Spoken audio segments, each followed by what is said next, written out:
Kisah pertarungan Rasulullah dengan jin ifrit.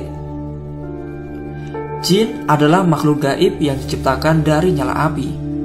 Di antara mereka ada yang beriman atau jin mukmin, ada pula yang kafir atau disebut setan. Jin setan ini suka mengganggu ibadah manusia dan suka mencelakai manusia.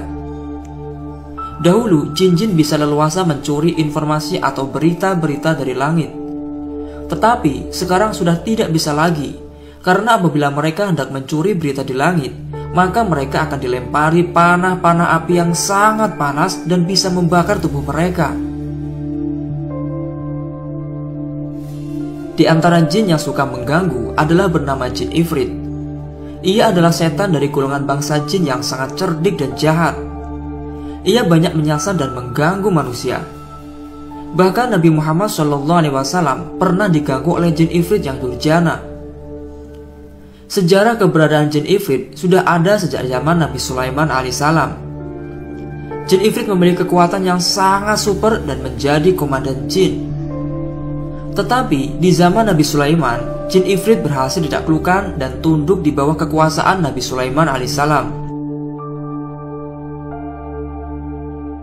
Nabi Sulaiman adalah seorang nabi Allah. Beliau juga dianugerahi Allah kerajaan dan harta yang berlimpah.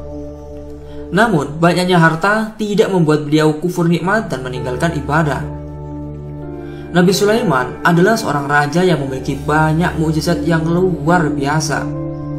Beliau mampu memahami bahasa hewan, mampu menaklukkan angin, dan mampu menaklukkan bangsa jin.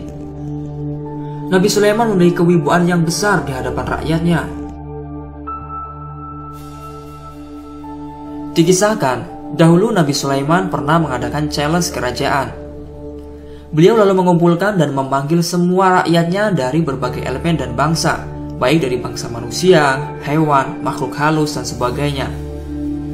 Nabi Sulaiman lalu menawarkan kepada mereka semua sebuah tantangan tentang siapakah yang kuasa memindahkan istana Ratu Balqis dari negeri Sabah ke istana Nabi Sulaiman. Pemindahan itu harus bisa dilakukan sebelum Ratu Balqis dan pasukannya tiba di istana Nabi Sulaiman. Challenge itu lalu ditanggapi oleh salah satu makhluk dari golongan bangsa jin yang bernama jin ifrit. Ia adalah jin yang mengaku memiliki kekuatan besar yang mampu memindahkan istana Ratu Balqis. Jin ifrit lalu berkata kepada Nabi Sulaiman, "Wahai baginda, saya yang akan membawa istana itu kepadamu sebelum engkau berdiri dari tempat dudukmu, dan sungguh aku kuat melakukannya dan bisa dipercaya." Jin ifrit mengaku mampu memindahkan istana Ratu Balqis lengkap bersama batu-batu berharga yang melekat. Kemudian tanggapan muncul dari golongan manusia yang alim. Pria itu bernama Asyib bin Barkhaya. Ia adalah sepupu Nabi Sulaiman sendiri. Pendapat lain mengatakan bahwa ia adalah seorang jin mukmin penghafal nama Allah yang paling agung. Namun pendapat lain menyebutkan bahwa ia adalah seorang ulama Bani Israel.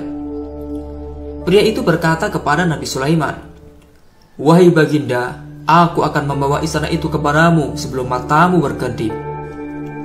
Pria itu lalu melakukan upaya untuk memindahkan istana. Dan ternyata luar biasa. Tidak berselang lama, istana Ratu Balqis berhasil dipindahkan ke hadapan Nabi Sulaiman alaihissalam. Nabi Sulaiman melihat istana itu dipindahkan dalam waktu yang amat singkat. Padahal posisi istana Ratu Balqis berada di Yaman, lalu berhasil dipindahkan ke Baitul Maqdis dalam sekejap saja. Nabi Sulaiman berkata, "Ini termasuk karunia Robku untuk mengujiku apakah aku bersyukur atau mengingkari nikmatnya." Subhanallah, itulah peristiwa mengagumkan di zaman Nabi Sulaiman alaihissalam. Pada zaman Nabi Muhammad SAW, jin ifrit sempat menampakkan wujud. Pada suatu malam, Nabi Muhammad tengah melaksanakan sholat. Tiba-tiba muncullah jin ifrit dengan meloncat guna memutus sholat Nabi. Atas kuasa Allah, Nabi Muhammad diberikan kemampuan untuk menangkap jin ifrit dan mencekik jin ifrit. Setelah ditangkap, Nabi berkeinginan untuk mengikat jin ifrit pada tiang masjid agar esok paginya bisa dilihat orang-orang. Namun seketika Rasul teringat doa Nabi Sulaiman. Doa itu adalah, "Ya Allah, ampunilah aku dan berikanlah diriku kerajaan yang tak layak bagi seorang pun setelahku." Kemudian dilepaskanlah jin ifrit itu dengan kondisi terhina. Atas dasar inilah, kemudian Nabi Muhammad SAW melepaskan jin ifrit yang melunjak itu. Jin ifrit yang dikenal kuat dan sakti hingga mengaku mampu memindahkan istana Ratu Balqis ternyata mampu dikalahkan Nabi Muhammad SAW. Ini semua adalah atas pertolongan dan kuasa Allah SWT. Dalam kisah lain yang disampaikan oleh Gus Baha, bahwa asal muasal Nabi menangkap jin ifrit itu adalah sebab Rasulullah diganggu saat sedang sholat. Nabi lalu berinisiatif untuk mengikat jin ifrit pada tiang masjid. Tujuan pengikatan itu adalah supaya jin itu menjadi bahan mainan anak-anak Madinah. Namun keinginan itu gagal terwujud lantaran Nabi teringat doa yang diucapkan Nabi Sulaiman di atas. Akhirnya jin itu lantas dilepaskan Nabi dengan kondisi yang terhina. Tujuan Allah SWT menciptakan bangsa jin adalah sama seperti manusia, yaitu supaya mereka menyembah dan beribadah kepada Allah. Jin mempunyai tanggungan dan kewajiban yang sama halnya dengan manusia, yaitu untuk beribadah kepada Allah. Sebenarnya jin itu takut kepada manusia.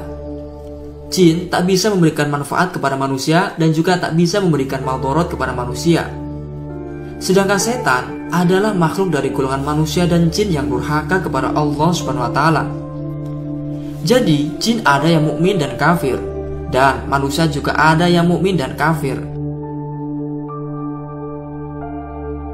Oleh karena itu, tidak benar bila seluruh jin disebut sebagai setan. Penyematan nama setan itu khusus untuk jin kafir yang membangkang perintah Allah dan suka menjerumuskan manusia kepada kesesatan. Perilaku jin juga sama seperti manusia. Mereka juga makan, minum, melakukan perkawinan, dan mati. Sedangkan setan, mereka adalah anak-anak iblis yang tak akan mati sampai hari kiamat. Profesi mereka adalah mengganggu dan menjerumuskan umat manusia kepada kesesatan. Na'udzubillah min dzalik. Semoga kisah ini bermanfaat. Wallahu a'lamu bishawab.